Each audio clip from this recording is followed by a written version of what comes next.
Hello বন্ধুরা, আজকে গাঁদাল পাতার বড়া বানাবো। এর মধ্যে আছে গাঁদাল পাতা, পেঁয়াজ, বেসন, কাঁচা লঙ্কা সব দিয়ে বড়া বানাবো।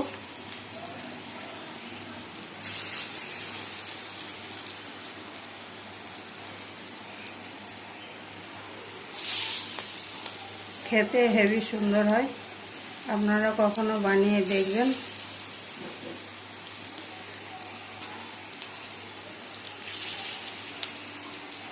এর মধ্যে চাল গুঁড়ি, বেসন সব দেওয়া আছে।